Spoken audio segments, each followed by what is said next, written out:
Hi, welcome back to Theme Park Wizard, and today we're going to discuss the final episode of the Imagineering story.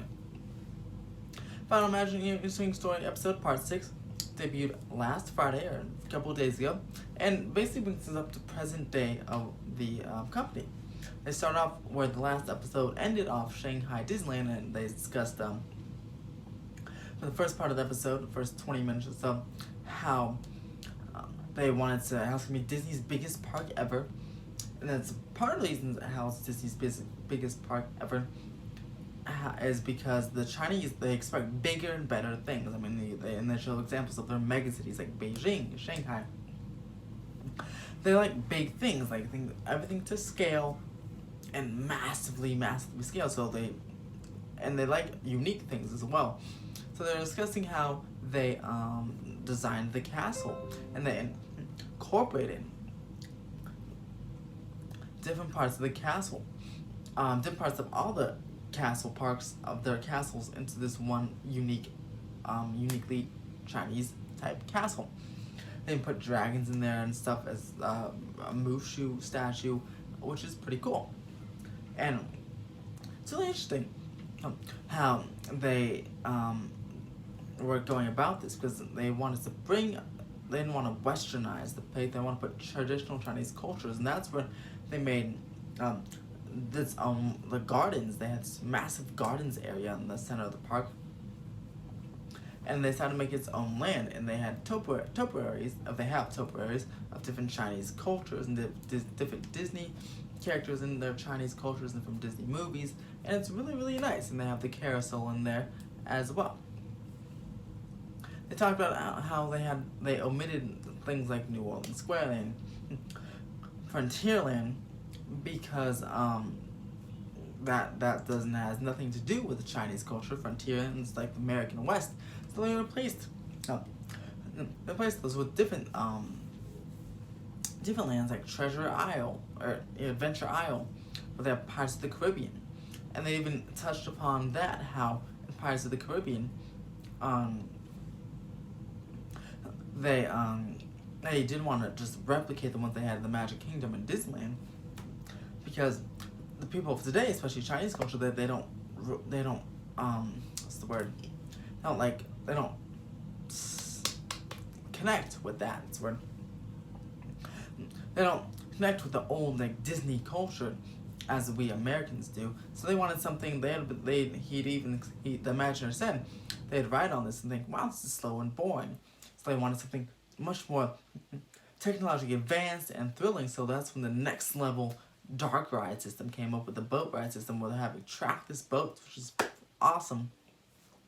Hope that technology makes it into a ride here in one of the U.S. parks, where the boats use aquatic magnets to go guide themselves along the water, and it allows them to turn 360 degrees forward and backwards and be surrounded by animatronics and screens, and it's a whole 360 degree experience. And this one is the first Pirates movie based on the movie series, the film series, instead of the film series coming from the ride. This one's based purely on the film series, so they have all the film characters like Davy Jones and Blackbeard and all that good stuff in there. So it's a really cool ride, and it's a technologically advanced ride, and one that even Americans and everyone from around the world loves. And again, loves that technology. Maybe not for Pirates, obviously, but for a different IP attached here come to these parks. After Shanghai Disneyland, they moved on to Marvel, Pandora, really. And Joe already was speaking, how does Pandora fit in Animal Kingdom? And then he realized it fits because of conservation, saving the planet, and those are the same type of things that that's the Animal Kingdom's message. So we're talking about the two rides, and talking about the technology of the newest, latest and greatest animatronics to make the shaman work on the Navi River journey, and how they wanted Flight of Passage not to be just another Soarin', but an enhanced version of Soarin', where you can feel, you want to be riding the animal and feeling it breathe, and how they achieve that and to make it work, which is really cool. And then they zipped right after that into the Marvel experiences with Joe Rody again, talking about the transformation of Tower of Terror into Guardians of the Galaxy Mission Breakout. Mission Breakout and Pandora opened on the same weekend, both Memorial Day weekend 2017, so it kind of makes sense how they transitioned right there. They were talking about how they wanted to get rid of the suspense to the big drop, but how they wanted to make you feel like you're being like when a dad or parent throws up the baby in the air and then they come down, that feeling of weightlessness, and they start giggling. That's the feeling they wanted to evoke on this ride, and they evoked it very well.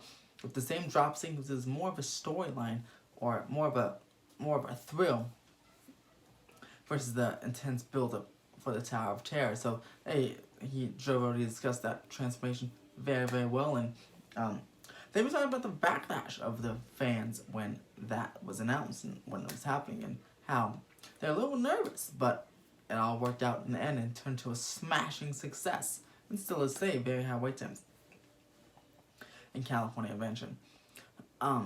Next, right after that, and they also talk about how it was a precedent for other Marvel lands, for Marvel Land California Adventure, and Hong Kong and Paris as well. And then they talked about their other IP, Star Wars, of course. This is where they ended the episode. They gave an update on how they're deciding when Disney acquired Star Wars. How all the Imagineers were super excited to build immediately a Star Wars land, and they were trying to decide what should they do. Should they make it from the original trilogy, sequel trilogy, or prequel trilogy, or not have it based on the trilogy or a movie set at all? They were trying to figure out the location. Then they figured they wanted the guests to be part of the experience, not just watching or being a passerby. They wanted the guests to be part of the experience, and that's when they came up with this original idea of that too. And then they showed the logistics behind the Millennium Falcon Smugglers on the ride, which if you're a theme park fan, you would know most likely that's on 4 turntables, and if you're watching this construction, you can see the construction of the turntables. And it's about 7 cockpits per turntable and how they're rotating. Kind of shows some behind the scenes stuff, which Disney actually shared a video before, snippets of it. But for the casual fan and for other people who did not see that, it's pretty cool to know. And they also did some secrets behind the Rise of the Resistance ride.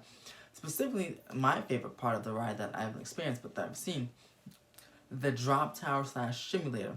They were discussing how do we put the same question I had. How do you put a Star Tours like simulator in a drop towers? And they showed it. They built the escape pod simulator and they attached it on the outskirts.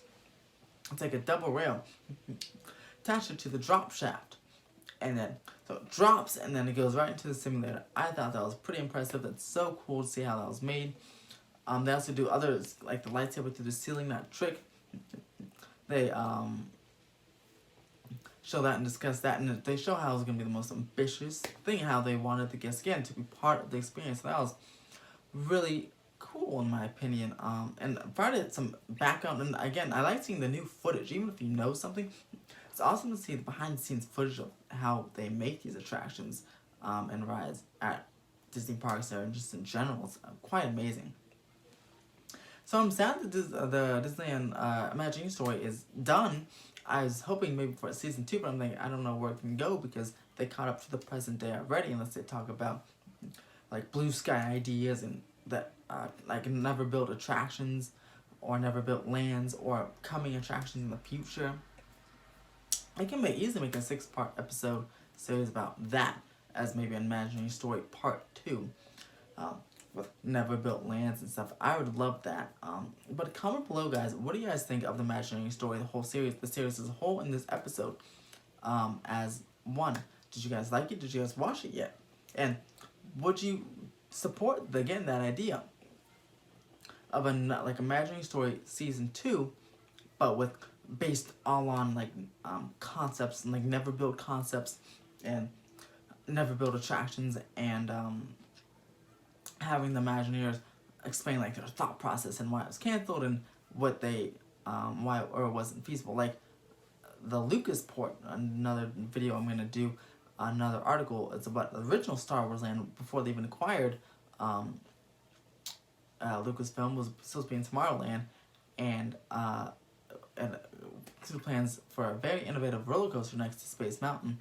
It's very interesting. Look for that video to come up in the next few days. Can't wait to talk about it. I'd love to see an Imagineering story, season 2 about never built concepts and attractions. But comment your thoughts below. Subscribe now for more updates. We'll have updates from all theme parks and all theme park news. As always, have a magical day.